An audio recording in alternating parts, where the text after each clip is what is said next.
Boa noite, pessoal! Estamos começando mais um programa ao vivo com o Henrique Cristo, que daqui a pouquinho começará a responder as perguntas de vocês. Já podem elaborar aí no chat, tá bom? Agora ele concederá a dissertação.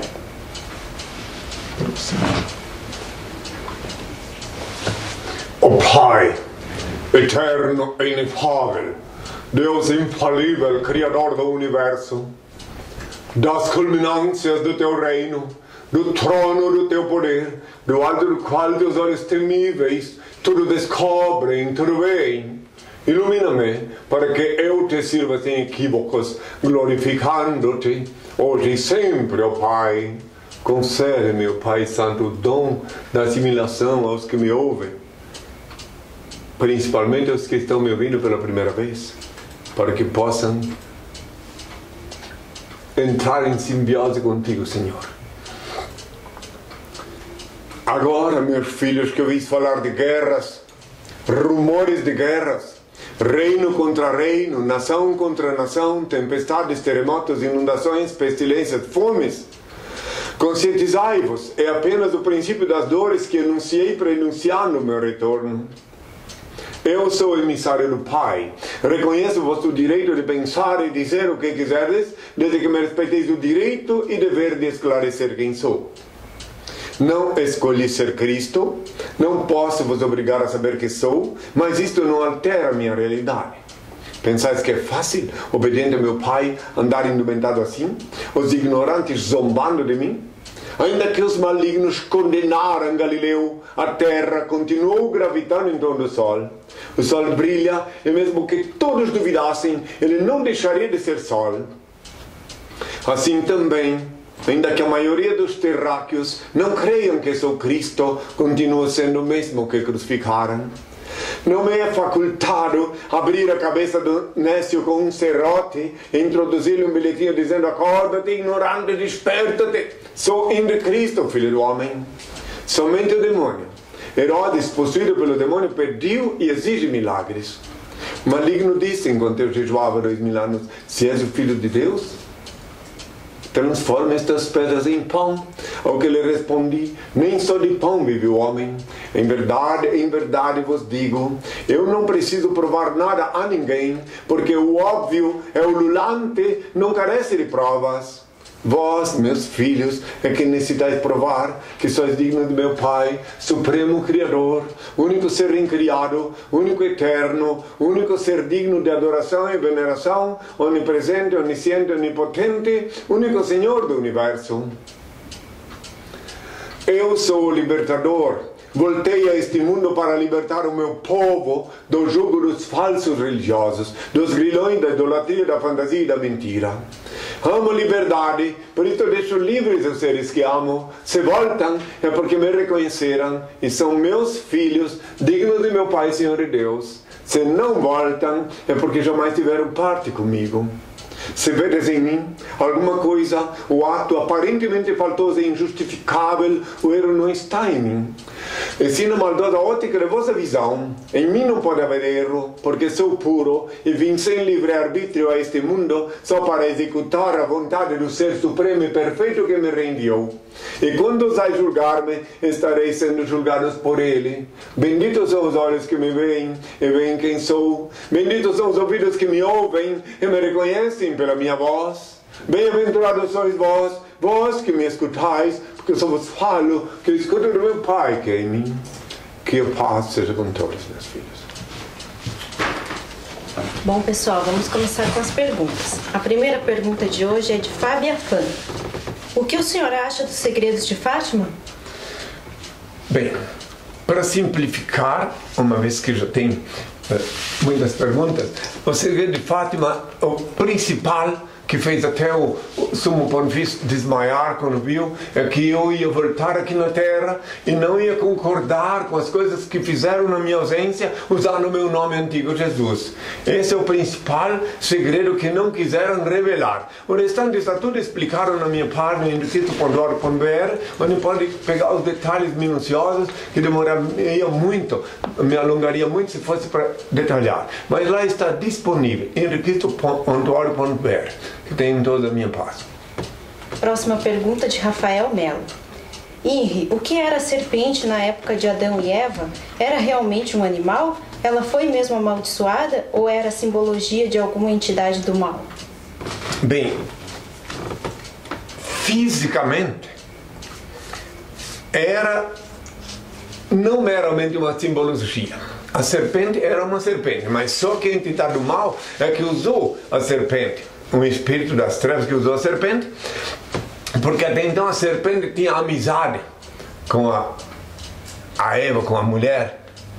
Então daí ela era amiga da mulher e seria amiga das mulheres até hoje, se não fosse possuída pelo espírito, digamos assim, o espírito que buscava a prevaricação.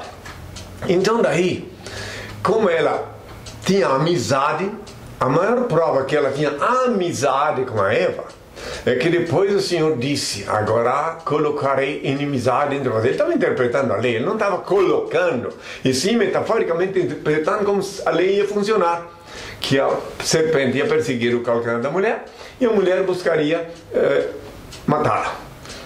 Porque como ela tinha amizade com a mulher, já deu entrevista às vezes no circo, tem em alguns lugares mulheres que fazem amizade com animais, não só no circo, em qualquer lugar.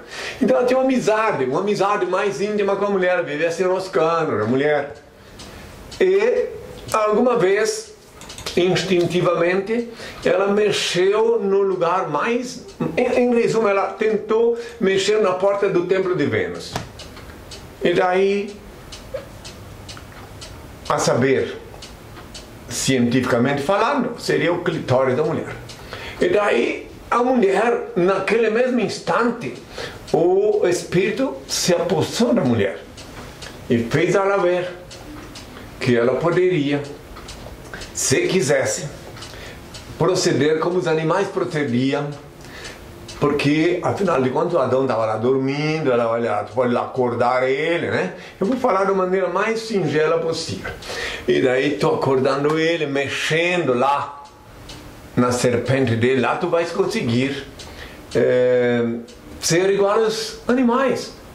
E se o Criador disse que era perigoso, é porque ele sabe, o Criador, que depois terias conhecimento de todos os males. Prestai atenção que o Criador disse que não podia comer do fruto da árvore da vida.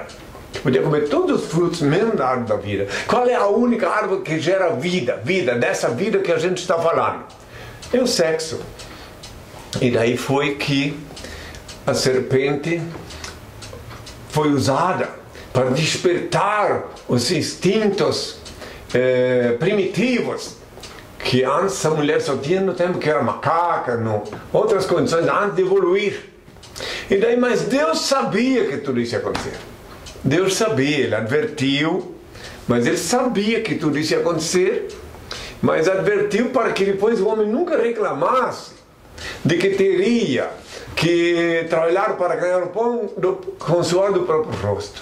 Quando o Senhor disse: agora tu ganharás o pão com o suor do teu rosto, não era uma maldição que Deus estava dando sobre o homem. E sim, ele estava mostrando como é que funciona a lei, que agora, até então, a procriação estaria sob o controle dele, do cosmos, do Criador. E que daqui para frente o homem ia gerar desordenadamente, ia procriar desordenadamente e ia ter que ganhar o pão com o suor do próprio rosto, porque daí não podia mais comer só daquilo que a terra generosamente dava sem trabalhar. Tanto é que nos princípios ainda foram nômades. Então depois daí isso é uma coisa muito longa a explicação. Por enquanto eu dei essa explicação para saber que era uma relação física, sim. Houve um contato físico. E por que houve essa advertência, essa interpretação? Por que a serpente ataca a mulher? Ou por que a mulher tem medo da serpente? Porque ela sabe que a serpente vai atacar. E ela ataca se a mulher chegar próxima dela, porque a própria mulher, com o medo, com o fluido do medo, faz a serpente ficar com medo e ela ataca em legítima defesa a serpente.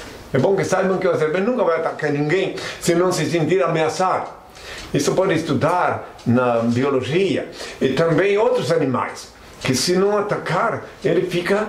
Ele só ataca em legítima defesa, porque Deus deu sim poder aos homens sobre os animais. Mas só que quando ele se sente encurralado, ele ataca. Até um rato ataca. Você pode ter 3 metros de altura, você vai pegar um rato, se tu encurralar ele, vai pelo menos uma mordidinha ele vai tirar. Entende? Vai.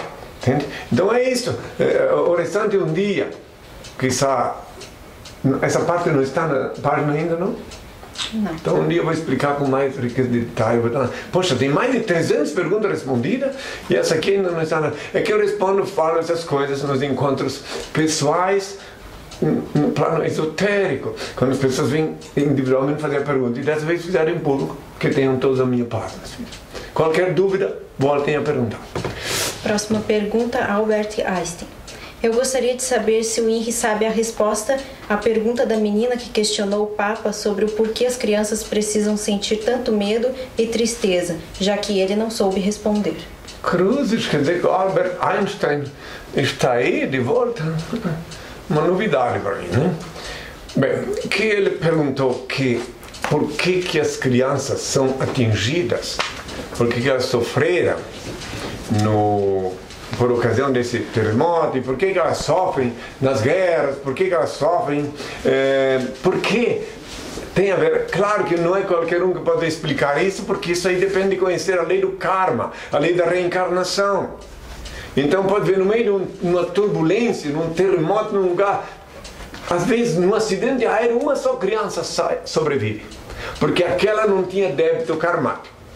Uma só criança, às vezes, esses dias eu vi, acharam lá, onde é que foi, se não me engano, na China, não sei que lugar, um caos, e eu vi que uma criança saiu viva, não, foi no Japão, não saiu depois, não sei quantos dias saiu viva de lá. Então essa criança não tinha dívida karmática. Agora, aquelas pessoas que têm, seja criança ou adulta, que têm dívida karmática, claro que sofrem, e a explicação é esta, seja onde for. Eu já ouvi muitas vezes alguém dizer assim, mas não pode, Deus não existe, se ele existisse, ele não permitiria que aquele caminhão esmagasse aquela criança. Aquela criança que foi esmagada pelo caminhão, ou que levou a bala perdida, ela só ficou vulnerável, ela só foi atingida porque ela devia para a lei do talião, uma vida por uma vida. Então antes ela foi adulta, ela foi uma pessoa grande que violou a lei do talião, ceifou a vida de alguém e agora ela veio resgatar o débito karmático. Só que quem não conhece a lei do karma, ou seja, quem não conhece a lei de Deus, em cujo bojo está embutida a lei do karma, a lei da reencarnação, vai ter que dar resposta evasiva numa ocasião como esta. Agora, eu respondo claramente que ninguém é castigado, ninguém sofre acidente, ninguém morre de forma violenta, senão para resgatar débito karmático. Ninguém sofre nenhum acidente com lesões físicas, senão porque resgatando algum débito karmático. Existe criança também que desencarnam ainda no colo da mãe, entende? Sem nenhum sofrimento. Daí ela não está pagando o débito karmático, e sim ela está se livrando de vir padecer aqui na Terra. Ela tem a oportunidade de reencarnar numa outra ocasião, numa outra circunstância. Aí só quem sofre são os que ficaram sem ela. Os parentes, minha filhinha, minha sobrinha morreu, né? Mas ela não sofreu nada, porque toda morte de criança que ela não tem consciência, não é pagar débito karmático. Agora, quando a pessoa sofre, quando ela tem uma morte trágica que ela sofre, é resgate sim de débito karmático. Débito do karma, da lei do talião, como eles aprover, né? Tenham todos a minha paz. Periquito Ateu pergunta: Henry, João Paulo I Albino Luciani, conhecido como Papa Sorriso, foi realmente assassinado por veneno dentro do Vaticano? Isso não precisa nem ser vidente para dizer, porque a história diz. Tem um livro escrito por David Allup, que aliás ele escreveu um livro muito completo, um documentário, um livro profundo, uma pesquisa profunda, e lá ele explica. Não precisa nem ser vidente para responder essa pergunta. Foi sim assassinado lá com os documentos que ele ia assinar no coro, né? Que ele ia assinar para mudar a vida da instituição. Livro em nome de Deus. O livro que eu estou me referindo, do David Yalu, é em nome de Deus. Inclusive o caixão dele já tinha sido encomendado um dia antes, conforme está no livro. Dom JPS. Sobre a transformação do cajado de Moisés em serpente, quer dizer que Moisés feriu o orgulho do faraó com palavras como veneno de cobra, ou estou viajando? É por aí. Porque tem muita coisa na Bíblia. A Bíblia é um livro de letras mortas. Prestai bem atenção. Sagrado, mas de letras mortas, que essas letras só têm vidas se invocais o Senhor antes de abri-lo. Então vais compreender que é um livro repleto de fábulas, lendas, parábolas. Deve pedir ajuda ao Pai para compreender o significado de cada coisa. Claro que, cinematograficamente falando, é muito interessante o filme, os 10 Mandamentos, toda aquela produção, aqueles efeitos magníficos. Mas a vida real é bem diferente. Então, efetivamente, as palavras eram sim, atingiam como se veneno fora a cabeça do faraó. Fábia Fã. Os animais têm alma? Quando morrem, eles têm um lugar para ir? Reencarnam? Os animais têm espírito, eles são todos animados pelo sopro divino. Não se move ninguém na terra, nem um inseto, sem anuência, sem o poder, a energia do sopro divino. E os animais, eu estou me referindo aos animais que vivem sobre a terra, porque eles são animados pelo sopro divino. E daí então agora a alma é uma graduação do espírito. A alma só se tem alma depois que passou pela condição, que saiu da condição bestial, que se adquiriu o status humano. A alma é como se fosse uma nata que tem acima do espírito. É muito difícil traduzir em palavras, mas é por isso que a gente chama de animal, a voz do povo diz assim, animal desalmado. Esse é um desalmado, não tem alma, porque ele é um animal, às vezes um bípede, um ser humano, mas que é um animal que reencarnou precocemente com uma indumentária carnal parecida com a dos humanos, mas ele é desalmado porque ele é apenas um ser vivente, mas que não raciocina como seres humanos. Não tem senso de justiça, não tem senso de realidade. Porque conforme o ser humano pecou muito, como procriaram desordenadamente, por falta de matrizes quadrúpedes, porque violaram as leis da ecologia, tem animais que reencarnam no corpo humano, porque tem uma mulher grávida e não tem nenhum espírito evoluído para reencarnar, então reencarna um animal, porque coincidentemente tem sobrando espíritos, porque quanto mais eliminam os animais, mais espíritos que não evoluíram estão disponíveis para reencarnar no corpo justamente de crianças que nascem do ventre da mulher. Eu sei que isso que estou falando é muito pesado, é muito chocante, mas é a verdade. Eu vim ao mundo para falar a verdade. Muitas vezes vós vedes alguém falar assim, esse é um animal bestial. Que é? Porque o ato que ele praticou é que se aflorou no indivíduo que tem um corpo bípede um momento daqueles que são os momentos primitivos dele. Ele não passou pelo estágio do primata, do macaco, para chegar aqui, veio logo de quadrúpede para bípede. Quem quiser entender, entenda. Eu estou fazendo um bom esforço em fazer-me entender. Espero que o Senhor vos inspire e ilumine. Por isso que no início da minha oratória, da minha entrevista, eu peço ao Pai que vos ilumine, vos conceda o dom da assimilação de minhas palavras. Pergunta agora de Zoro 51. O Evangelho de Lucas e Marcos surgiu depois de Jesus. Não foi na mesma época como a de João e Mateus? Isso não invalida Lucas e Marcos?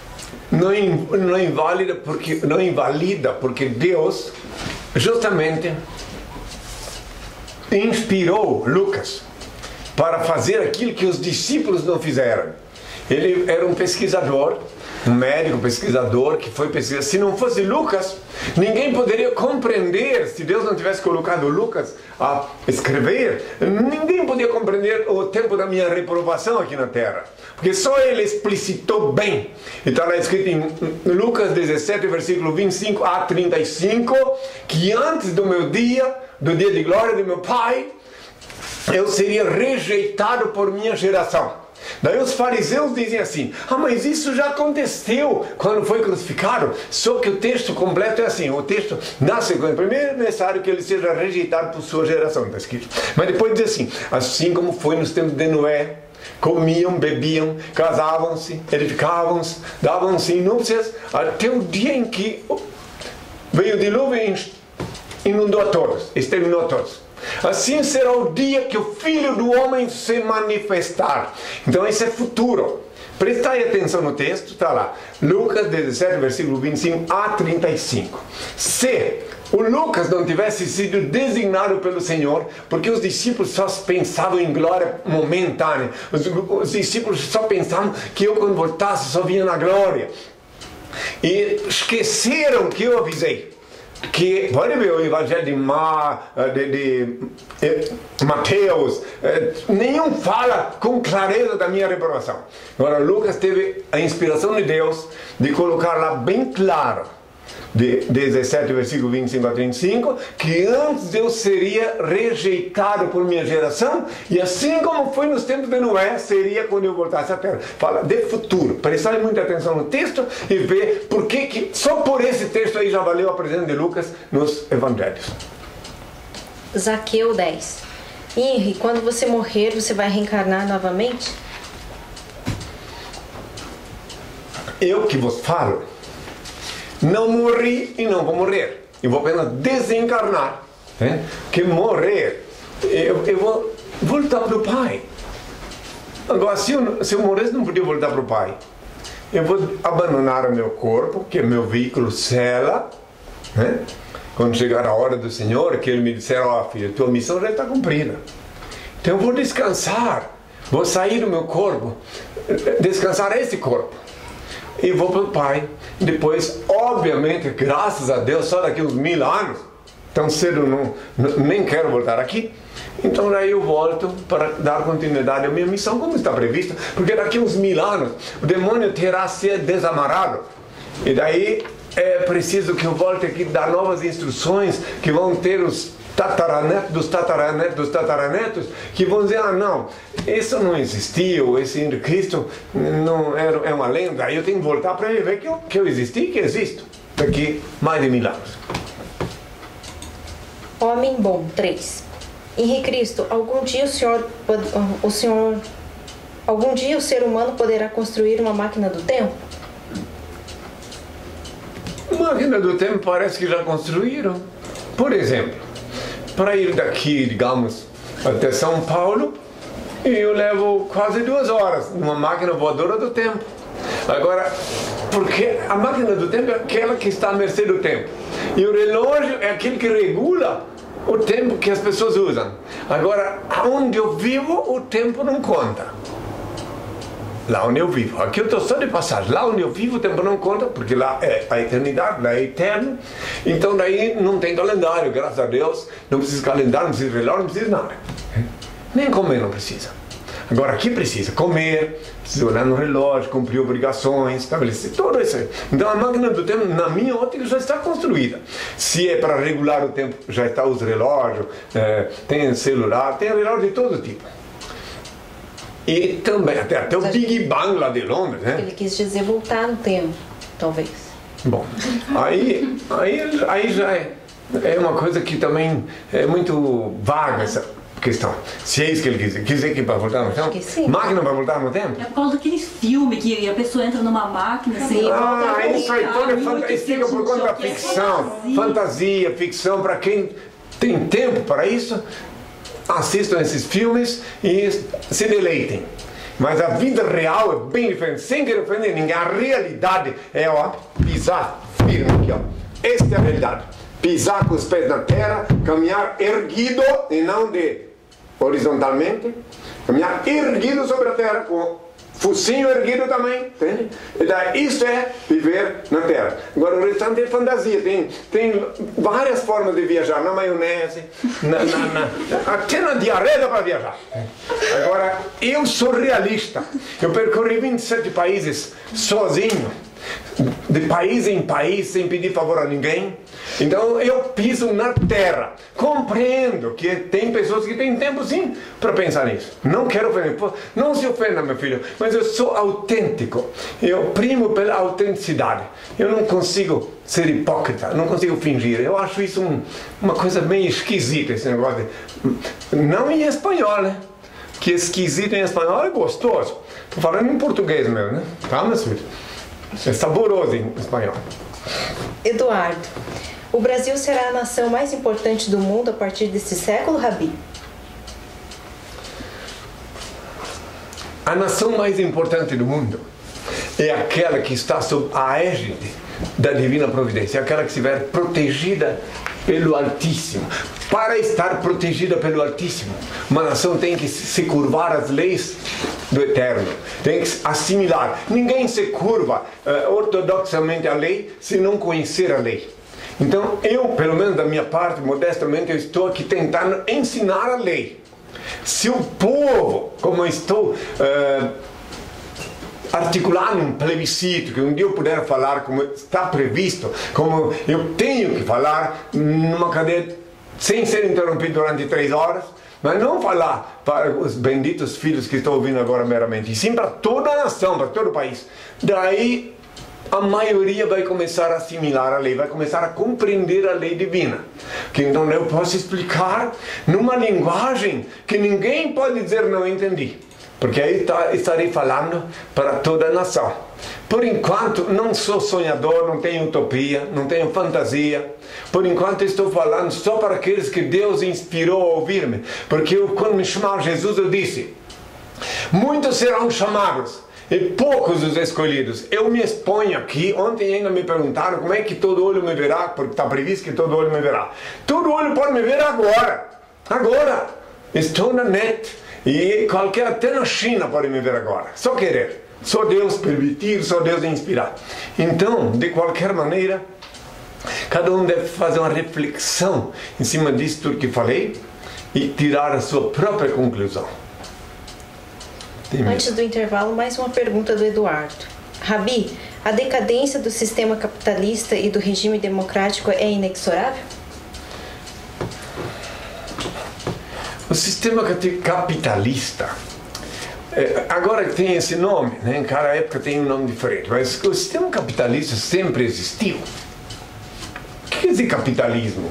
É alguém oferecer lucros, alguém ter capital.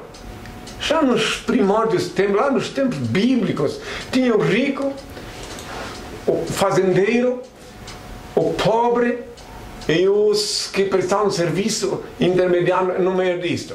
Então isso, o capitalismo não é uma utopia pensar que um dia vai desaparecer.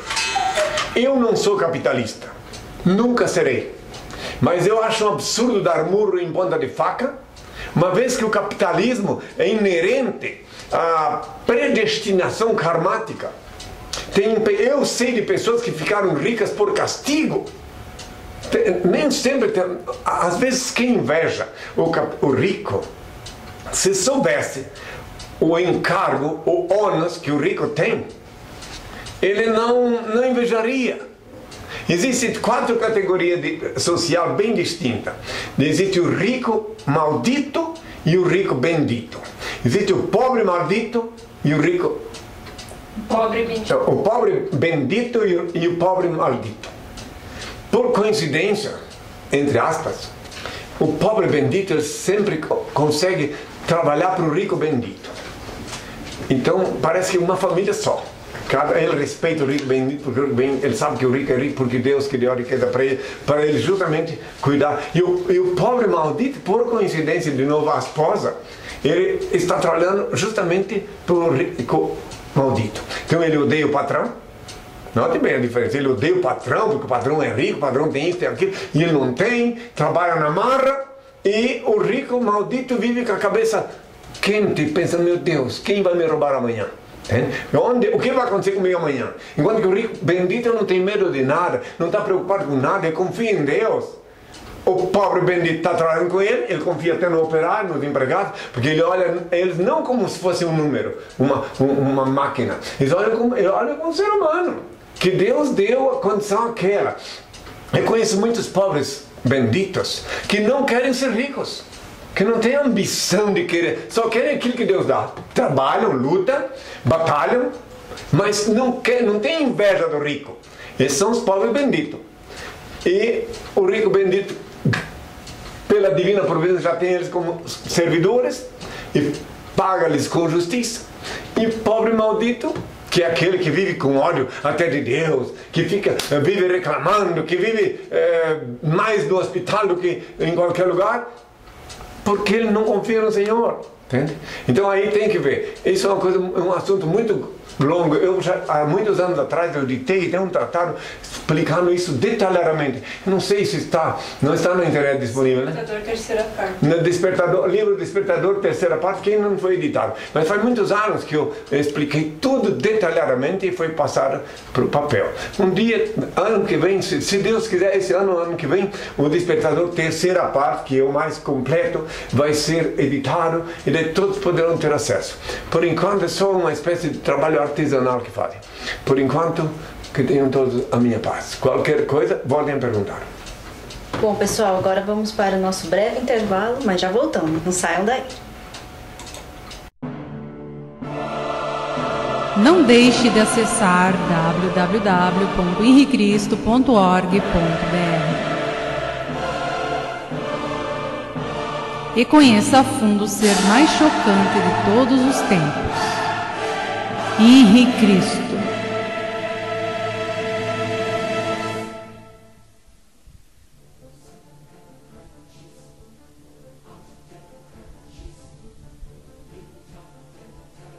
Sua biografia.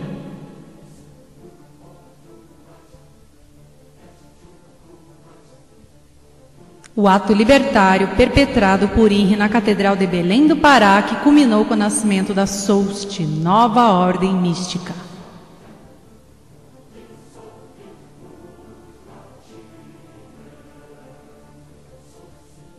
Mais de 300 perguntas esclarecidas por Henri Cristo, sem censura, sem boicote.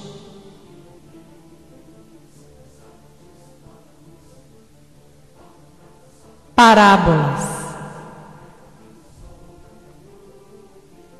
Fotos. Áudios.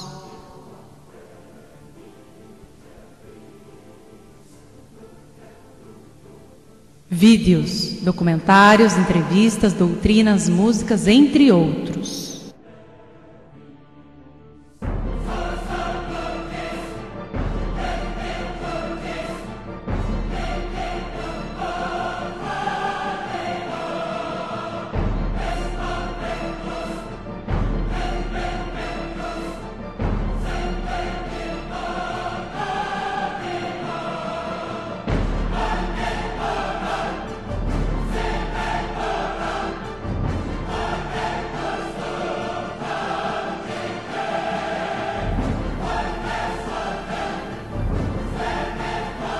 Literaturas. Despertador, primeira parte. Despertador, segunda parte. Livro de iniciação. O Verbo Divino sobre Roma. O Tempo. Vacina anti-câncer. E não se esqueça, todos os sábados, Henri Cristo ao vivo, neste canal, às 9 horas da noite, horário de Brasília. E às quartas-feiras, também às 9 da noite, variedades da SOUST, entrevistas, bate-papos, ensinamentos de Henri Cristo. E muito mais. www.henricristo.org.br. Voltando, pessoal. Próxima pergunta, Dom JPS. A respeito de ver Jesus à direita do Pai, tem a ver com o hemisfério direito do cérebro, que é responsável pela interpretação e criatividade, como o senhor elucida as questões da Bíblia? Sabe, meus filhos, muitas coisas que estão escritas e que falam são metáforas. Por exemplo, Deus, o Pai, é o cosmos, é o infinito, é o eterno, é o universo. Então não existe possibilidade de direita ou esquerda. Quando alguém consegue chegar ao Pai, a gente se torna com Ele, um só. A gente é recebido de volta. Nós somos espírito, energia. Quando alguém consegue chegar lá em cima, consegue, porque o peso dos pecados impede de chegar lá em cima. Aqueles que conseguem chegar lá em cima, eles ficam na metade do caminho, de acordo com o peso. É como uma estrada. Você vai subir uma montanha, né? Tem um que vai levar só um lanche para comer e uma garrafa de água. E outro que leva alguma mochila, alguma coisa. Quando chega numa certa altura, não consegue mais subir, por causa do peso. E aquele que levou menos coisas, só o necessário, vai mais alto. Então, assim, não comparando, é subir para o Pai. Por isso que é bom cuidar para não cometer graves pecados aqui na terra. Porque quando vai subir, quando sair do corpo, teu espírito pode estar muito pesado, ou seja, muito imundo dos pecados, muita basura, muita sujeira, muita poeira, como se diz em francês, e daí não consegue subir. Agora, se você buscar, por que às vezes a purgação é boa? Quando a pessoa sofre muito antes de partir, sofre muito, ela deixa ali no leito de moribundo, no leito de morte, de sofrimento, a maior parte dos pecados. Então, às vezes, até é bom. E por que se diz sono dos justos, dormir o sono dos justos? Que é aquela pessoa que desencarna dormindo, assim, porque ela não tinha tanta coisa para pagar. Prestem atenção no que falei, né? Meditem. Então, direita ou esquerda, aqui na Terra existe isso. Agora, no plano espiritual, no plano infinito, isso é apenas uma força de expressão, mais no lado da metáfora. Quero deixar claro que aqui na Terra, sim, às vezes a mão direita, a esquerda, por exemplo, é a mão que recebe a energia, no meu caso, e com a direita que o Senhor, meu Pai, diz para destruir, né? Aí tem um sentido isso, né? Aí é diferente fisicamente. Agora, no plano superior não tem isso. Quando chegou lá e conseguiu chegar lá em cima, lá não tem uma cadeira, como muitos podem imaginar, para eu vou sentar lá na cadeira, não. Lá tudo, conseguiu chegar lá, junta-se com o Pai, uma só coisa. Isso, o restante é tudo brincadeira que se faz aqui na Terra. Diz que o Pedro está lá esperando, que ele tem a chave lá. Com isso, tem uma piada muito engraçada de um cidadão português que foi para o céu, né? É uma piada. Vou contar já que falaram isso, só para ver que eu também conheço a piada. Então, diz que ele chegou lá no céu, o Pedro estava lá e disse, olha, que vós conheceis como São Pedro, né? Vós vestes falar, ele disse, olha, hoje não entra ninguém aqui, porque hoje só entra aqui quem vier a cavalo, pode voltar. Expulsou o português de volta. E daí o português voltou, estava, procura imaginar agora, ele voltando, na metade da volta dele encontrou com um brasileiro que estava coxeando, que tinha perdido uma perna, né? E daí ele pegou e disse assim, não adianta subir, hoje lá o Pedro disse que só pode entrar quem estiver a cavalo, portanto pode voltar, você vai estar aqui até lá em cima ainda coxeando, e chega lá, vai ser mandado de volta. Daí o brasileiro muito esperto, né?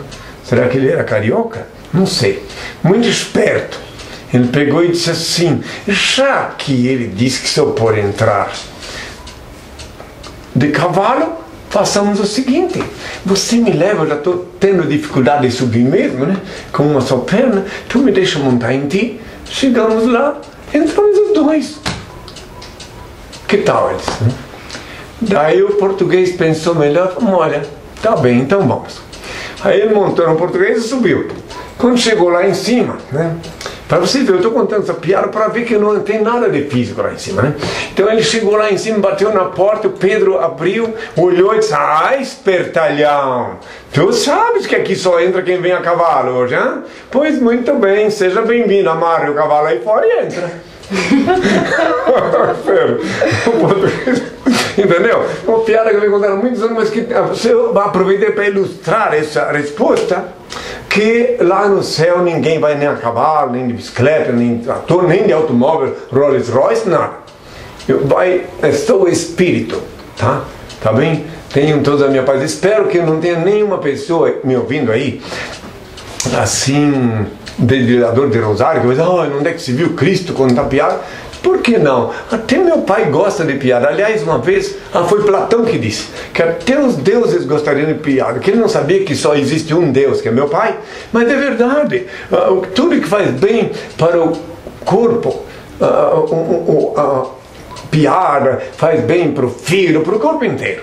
Então não é, vamos viver a vida serenamente, tranquilamente, e mesmo nesses dias amargos que esperam pela humanidade, tenhamos um minutinho, pelo menos, um momentinho para nos animar e nos serenar. Tenham todos a minha paz. Magrelito. Henri, o espírito antes de reencarnar tem consciência de sua condição vindoura ou simplesmente avançado na sua própria encarnação sem saber para onde está indo, como acontece conosco em relação à morte? No plano físico, planeja-se, calcula-se, tem-se memória. No plano espiritual, quando se desencarna, ninguém sabe para onde vai. E quando vem reencarnar também não sabe para onde vai. Inclusive fica um bom tempo já reencarnado sem saber de nada, porque o infantil, a criança, até uns 7 anos, bem dizer, não tem nem planos de vida, entende? Então daí não, só se pensa, só se sabe, só se quer saber, só se tem memória. A memória é restituída de acordo com a necessidade, de acordo com a benevolência merecida pelo que está reencarnado. E também muitas vezes a memória é melhor que não se tenha a memória do passado. Porque se você tiver memória que deve muito, vai se desanimar, não vai nem querer viver na Terra. Então é bom que Deus foi bondoso, generoso e facultou que o ser humano só obtenha alguma coisa de memória. Às vezes um músico recorda-se e começa a exercer a função dele de músico sem ir na escola. Tem coisas que são positivas. É bom que o Senhor concedeu a graça de recuperar a memória. Mas seria impossível o ser humano recordar de todo o passado, nem eu mesmo posso, nem quero, que daí ele não conseguiria viver aqui na Terra. Tá? Albert Einstein. Sendo Deus um ser sem limites de espaço e tempo, qual seria a gradação final de um espírito, sendo que não há fim na existência? A gradação final de um espírito, respondendo exatamente a pergunta dele, é ele tornar-se infinito. Não tem mais fim, então ele se junta com o Pai. A energia, porque espírito é energia. Deus anima todos os seres que se movem sobre a Terra. São banhados pela energia do espírito, do grande espírito que é o cosmos. Aliás, um dia, vejam na internet, tem lá onde eu falo do macrocosmo, né? Mandei botar na internet, podem ver lá. Onde eu explico que nós somos uma partícula do grande, nós somos um microcosmos, partícula do cosmos que é Deus, que é o Todo-Poderoso, é o Supremo Criador. E nós somos uma partícula porque Ele que nos animou. Quando tu aspira o teu primeiro hausto de ar vivificante, quando sais do ventre da tua genitora, quando tu saísse de lá da bolsa de água, tu aspira o primeiro hausto de ar vivificante, junto com o ar vem teu espírito, uma partícula do divino Espírito do Pai, que vai te animar na Terra. Então quer dizer, mas o Senhor é eterno, portanto, tudo que é dele é eterno, a energia é eterna. Agora, a parte física se renova, mas continua existindo. vocês veem um terremoto, uma cidade toda devastada, destruída. Aos olhos dos que vivem na Terra é horrível. Mas aos olhos da Mãe Natureza, ela apenas está se renovando. Entende? Ela apenas está se movimentando. Entende? E daí os que aqui estão ficam todos assustados. Porque principalmente quando não conhecem as leis naturais, então se assustam quando tem medo de morrer, por exemplo, né? Daí então a maioria tem, né? Então, mas se concentrar-se e conscientizar-se do Altíssimo, do Criador Supremo, compreendendo que nada acontece na Terra sem o consentimento dele, então tudo é mais fácil, tudo é mais tranquilo. Porque aí pensar assim, mas acontece, coitados daqueles que estão morrendo, lá morreram. Não morreram, apenas desencarnaram. E depois retornarão. Eis que compreendei, meus filhos, que eu mesmo fui crucificado, ninguém é obrigado a crer, estou aqui. De carne e osso, é claro que é um absurdo que Jesus Cristo reencarnou. Que é isso? Essa é uma loucura. Sim, eu sou uma loucura ambulante. Porque eu amo tanto meu Pai, tanto, sou verdadeiramente tão apaixonado por Ele, e transborda este amor que eu sinto por Ele, que derrama até perto dos que vêm a mim. E daí então é um amor loucura na ótica dos seres rastejantes, na ótica dos que vivem horizontalmente. Os seres pensantes, raciocinantes, vêm me questionar, escuta, Henry, qual é a tua, hein? Por que tu dizes isso? Por que isto? São 30 anos que eu digo que sou Cristo e tenho 42 anos de vida pública. Note bem, é bastante tempo. Então eu já tive a ocasião de, se eu não fosse quem sou, já tive a ocasião de abdicar, preso, expulso de vários países, preso, mas eu cumpro um mandato divino.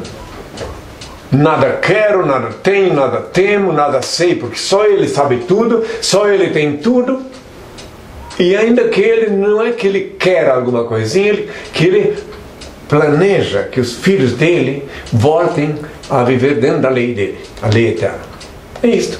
Um dia vocês compreenderão. Um dia a humanidade toda, antes de eu partir daqui da terra, eu falarei da parte do meu Pai, de uma forma, num momento especial, que todos me compreenderão, até aqueles que não falam o meu idioma. Porque eu falarei de coração para coração. E eles compreenderão misteriosamente o significado de minhas palavras. Disse assim meu Pai, e eu tenho certeza que é assim, porque como eu visitei 27 países, sem nunca ter estudado idioma, sem nunca ter... fiquei só 3 anos na escola para aprender a ler e escrever, e eu falei nas universidades, falei na Grande École Polytechnique de Paris, entende? Falei em vários lugares, universidades aqui no Brasil, tudo porque meu pai mandou falar umas coisas que nas academias, os acadêmicos, os ilustres professores, os docentes, não podem falar. Então eu respondo inclusive a eles, quando me perguntam sobre antropologia, biologia, algumas coisitas que fogem à compreensão deles. E eu, da parte do meu pai, explico. Explico, por exemplo, que Darwin não inventou uma teoria, e sim que ele estava inspirado, assim como há muitos séculos antes, 2000 e poucos anos antes, também Anaximandro foi o precursor, foi o primeiro a falar sobre o que Darwin veio ratificar aqui na América do Sul. Essa é outra coisa, tem gente que não está nem entendendo quando eu falo de Anaximandro. Foi um grande, muito digno filósofo, que foi inspirado por Deus, lá na Grécia. Naqueles tempos que cada ilha lá era um país, uma cidade-estado, lá atrás, meus filhos, estude história. É muito importante, filhos, estudar a história.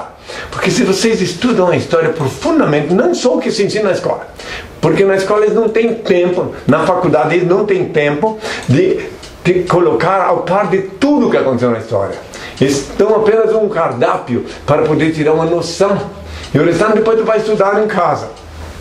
Então quem estuda história, para poder compreender bem a biologia, a antropologia, tem que estudar história para compreender o passado. Compreendendo o passado, compreende o presente do que está acontecendo agora. e compreendendo o presente, com a ajuda de Deus, pode vislumbrar o futuro. Claro, com a ajuda do Pai. Sem a ajuda dele, tudo fica travado. Entende? Então busque no Senhor humildemente. Os arrogantes, os prepotentes, nunca vão conseguir ver os mistérios de Deus. Os mistérios de Deus são insondáveis. Só tem acesso aos mistérios de Deus aqueles que humildemente pedem a Ele, ainda dizendo assim: Senhor, se for da Tua vontade, se achares que eu sou merecedor, que é útil para mim, que é importante, me conceda a graça de compreender os Teus mistérios.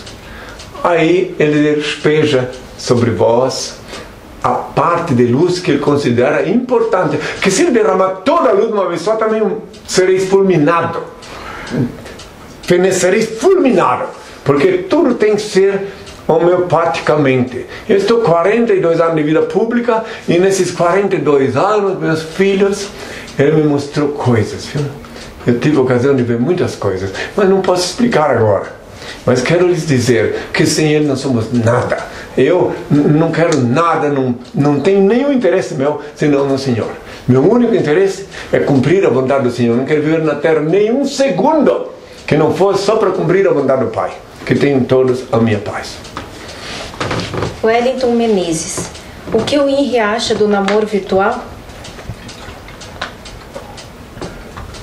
Eu tenho visto cada coisa, eu tenho tido notícia de coisas incríveis. Não tenho o que achar nem do virtual, nem do physical. Para mim, o importante é que as pessoas se sintam bem. Se elas se sentem bem, o que elas fazem e que faz bem para a alma delas, para o espírito delas, convém responder essa pergunta lembrando o que é pecado. Tudo que fizerdes que faz mal a ti ou a outrem é pecado. Tudo que fizerdes que não faz mal a ti nem aos outros não é pecado. Então daí você que vê. Se você às vezes fica muito tempo na frente do computador namorando, faz mal para a saúde. Aí é pecado. Veja bem, dá uma voltinha. Fica no máximo 1 hora e dá uma voltinha, nem que vá até o banheiro e volta. De preferência vai ver a natureza, as plantas, depois volta. Mas se ficar muito tempo na frente do computador, faz mal para a saúde. Então aí já é pecado. Tudo que fizeres que faz mal para ti ou para os outros é pecado. Isso, sintetizando, é a lei de Deus. E mais sintetizada ainda, a lei de Deus é ação, reação, causa e efeito. De acordo com o que tu fizeres, vai vir o retorno. Tenham todos a minha paz. TVR Carçá, você comemora hoje? Eu não tenho o que comemorar, né? Porque eu vejo a humanidade do jeito que ela está. Eu vejo as coisas que estão para acontecer com a humanidade. Eu vejo as desgraças, a fome, os terremotos, as tempestades que ainda estão para vir, muito mais graves do que já vieram. Não tenho o que comemorar. A única coisa que eu teria que comemorar, mas como eu não sou egoísta, não posso. Se eu fosse egoísta, eu comemoraria a comunhão espiritual, a simbiose que alguns filhos de Deus estabeleceram junto comigo e meu Pai. Mas se eu comemorar isto, eu estaria sendo egoísta, porque vejo que a maioria está órfã da espiritualidade. Então não dá para comemorar. Se eu pudesse ver uma maioria em harmonia com meu Pai, Senhor e Deus, vivendo na paz, vivendo consciente de cada ato, aí já teria o que comemorar, mormente, se tivessem ouvido minhas palavras, levado em conta as minhas palavras, não necessariamente as de agora, mas as de há 2000 anos já, mas distorceram tudo. Quase, é quase como achar uma agulha num palheiro, encontrar alguém vivendo dentro da lei, mesmo se dizendo cristãos. É muito triste. Então não tenho o que comemorar. Como eu disse, se eu pudesse comemorar, comemoraria aqueles que assimilaram a lei do meu Pai, que eu estou ministrando, que eu estou ensinando agora. Mas daí seria egoísta. Tenham todos a minha paz. Quizá um dia podemos comemorar sim juntos, meus filhos. Quizá um dia. Homem Bom 3.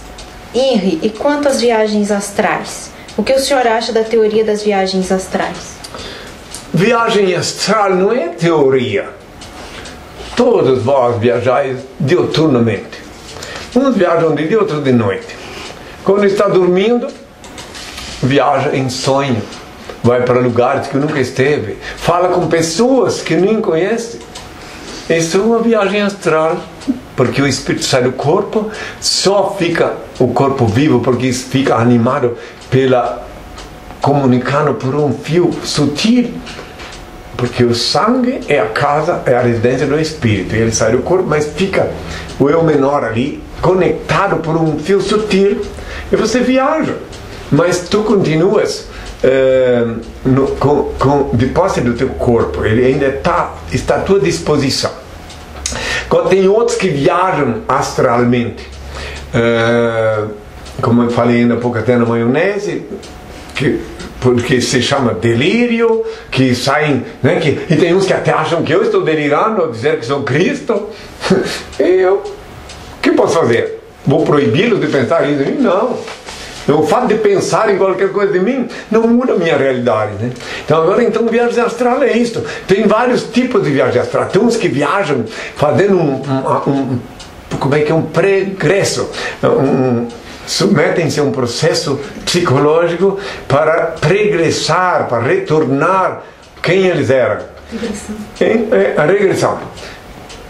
Existem acontecimentos verdadeiros nisso, mas em geral ninguém quer ter sido um mendigo, né? Geralmente eles são príncipes, reis, mas eu já vi casos de pessoas que fizeram essa viagem de regresso e que eles deveras tiveram contato. Eu tive uma experiência dessa na Venezuela, em Caracas, que me convidaram para assistir uma vez, né? E isso foi um pouco antes de eles me expulsarem de lá. E daí eu vi, deveras, aquele caso, a pessoa estava assim em contato, ela tinha retornado para trás. Mas eu aconselho não fazer isto. Muito perigoso. Perigoso de depois voltar, abrir o canal neuronial e qualquer espírito vem entrar e mentir para ti, vem dizer-te que tu és isso ou aquilo, fica uma confusão. É melhor não fazer nada fora da naturalidade. É melhor nunca sair da naturalidade. Eu, por exemplo, vos falo, eu nunca procurei ser Cristo, eu nunca procurei saber quem eu sou, nunca. Eu recebi uma ordem de jejuar e demorei mais de ano para obedecer essa ordem. Cada vez que eu tentava havia obstáculos. Uma vez eu comprei uma dezena de garrafas de água mineral para jejuar lá em Curitiba. Fui lá no hotel, me isolei, um hotel campestre, mas não consegui jejuar, não consegui. Só em Santiago do Chile que eu consegui, porque tinha ordem de jejuar, mas protelava. Eu sei até por que eu não jejuei lá em Curitiba. Era um hotel campestre que hoje é a sede de um clube de futebol lá. E daí, no quarto número 2, eu não jejuei porque quando eu estava lá, eu olhava para aquelas garrafas de água mineral, eu olhava para o chão, olhava para o tapete verde, e olhava para a porta, ia no banheiro, voltava, muitas horas assim. Até que não demora, o gerente do hotel, que era meu amigo, que Deus o tenha em sua santa paz, Altair Correia de Oliveira, me convidou para jogar um sinuquinha básico. Fui. Aí depois, lá fora, senti cheiro de comida. E daí não deu. Eu estou sendo sincero, viu?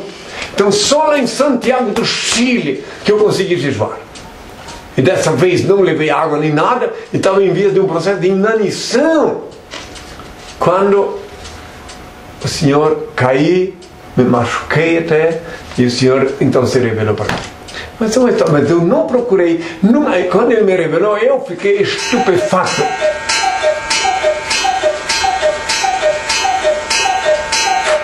Muito bem, tá bom, Cuco. Então eu fiquei estupefato quando Ele me fez essa revelação, quando Ele disse, Ele disse, levanta-te. Eu estava deitado, eu levantei, no que eu levantei, eu mareei, como se diz aqui numa linguagem bem popular, quando a pessoa, então porque eu não tomava água, né? Então meu organismo não estava mais me sustentando em pé. Quando eu levantei assim, aí mareei. Quando eu fui cair, as minhas mãos não me ampararam, então caí assim, ó, com o nariz no chão. as minhas mãos para trás e comecei a sentir um peso. Que depois, quando ele disse assim, as dores são necessárias, o sangue é necessário. Porque quando te lembrares das dores e do sangue, poderás suportar a reprovação que te espera. Aquela mesma voz que eu sempre ouvia desde criança, dessa vez falou mais forte. Tu és meu filho, o primogênito. Tu és o mesmo Cristo que crucificaram. Eu sou o Deus de Abraão, de Isaac e de Jacó. Eu sou o teu Senhor e Deus. E não podes falar para ninguém ainda quem tu és, disse o Senhor. Porque se tu falar, começarão a dificultar tua caminhada sobre a terra. Que só podia falar quando um dia, como se por equívoco um jornal publicasse que meu nome é Henri Cristo. Então percorri a América Central toda ainda, e só quando cheguei no México, o jornal Ovaciones disse: Henri, el Hijo de Dios, habla e cura los enfermos en el quiosque de la Alameda. O quiosque da Alameda é o lugar mais central do México. Aí o meu pai disse então que eu era obrigado a ir para mudei até de hotel para me registrar já como Henri. Aí eu senti o peso do ódio daqueles que usam o meu nome antigo Jesus, que negociam, mercantilizam, e quando eu chegava e dizia que meu nome é Henri, pronto, tudo mudou. E quando fui expulso da Inglaterra, percorri toda um bom pedaço da Europa, quando fui expulso da Inglaterra, meu pai decretou, deu-me ordem, que eu incinerasse o passaporte e que assumisse minha condição de apátrida. Olha, meus filhos, foi muito difícil. E eu assumi minha condição de apátrida, obedeci a ordem do Senhor, fui oficialmente declarado apátrida e voltei ao Brasil já como apátrida. E daí fiquei aqui no Brasil longos anos esperando que as autoridades constituídas reconhecessem que meu nome é Henri Cristo. Atravessei um processo de falsidade ideológica na Justiça Federal que se arrastou 15 anos. E só no dia 24 de outubro do ano 2000 que o Egregio Tribunal de Justiça do Estado do Paraná expediu o venerando acórdão onde diz que meu nome é Henri Cristo.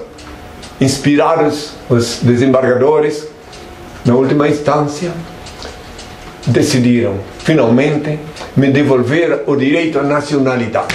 Então é isto, é uma história comprida, mas quero deixar bem claro que tudo o que o Senhor disse está se cumprindo, tudo. Espero também que, apesar de eu ter acrescentado essas informações, a pergunta tenha sido respondida a contento. Tenham todos a minha paz. Bilbidu, em que ano o Senhor se revelará a todos?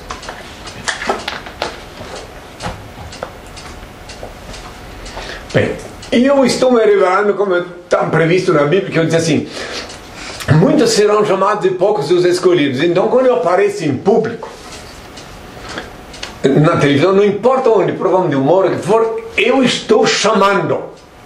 Esse é o momento do chamamento. Eu digo, falo, respondo, como agora mesmo eu estou falando. Então, agora, quanto a revelação, só quem pode fazer é meu Pai. Que eu disse, muitos serão chamados e poucos os escolhidos. Escolhidos são aqueles a quem Ele revela a minha identidade. Aqueles são os escolhidos. Então não tem dia nem hora. Qualquer dia, qualquer hora, mais uma pessoa, mais duas, mais 10, mais 20, vai ser avisado no coração e no cérebro que eu sou o mesmo de ontem, de hoje e de sempre. Então não posso estabelecer uma data.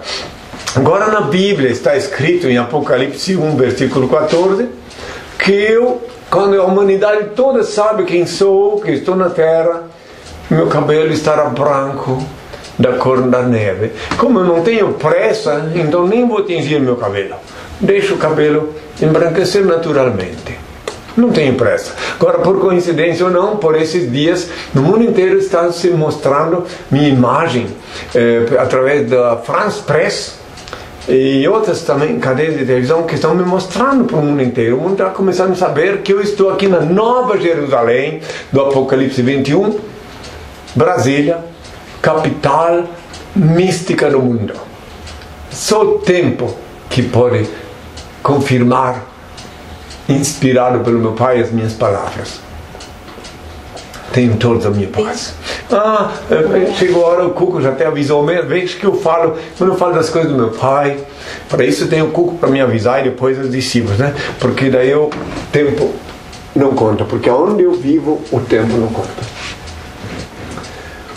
O Pai eterno e inefável, Deus infalível, Criador do Universo, das culminâncias do teu reino, do trono do teu poder, do alto do qual teus olhos temíveis tudo descobrem, tudo bem. Abençoe teus filhos com saúde, luz e justiça, porque tua é toda glória para todo sempre, ó Pai.